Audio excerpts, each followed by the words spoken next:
Tech giants are facing global age restrictions as governments, regulators and judges say they've failed to protect children from harmful, addictive content on their social media platforms. Australia was the first to introduce a social media ban for under 16s.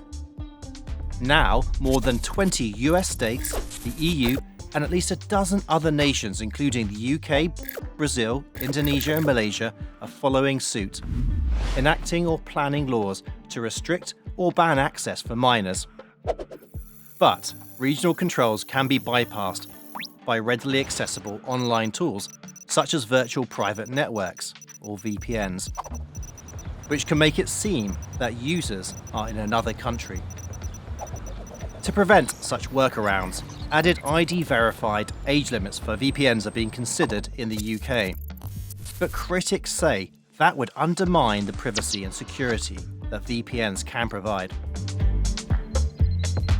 Almost 1 in 4 young people surveyed by the UK charity ChildNet admitted to using VPNs. But only 10% of those said it was to access prohibited or adult content. The most popular reason children gave for using VPNs was to protect their identities and to stay safe online.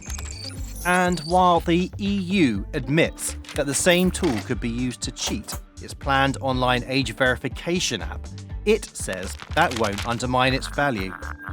The EU points to other established age restrictions, such as those around the purchase of alcohol, that may not prevent access in all cases, but are still important and effective barriers. A month after its pioneering ban came into force in December 2025, the Australian government claimed that more than 4.7 million under 16 social media accounts had been deactivated or removed. But subsequent surveys suggest that as little as 1 in 4 underage users are complying, as they find workarounds, including submitting false or borrowed IDs from older users. Social media companies claim that stricter age and content controls are being used. But recent court cases have resulted in hundreds of millions of dollars in fines or settlements for platforms accused of causing harm to children and teenagers. And as more alleged victims pursue damages, it's litigation, in addition to state-enforced bans, that could lead to better security for young and vulnerable users online.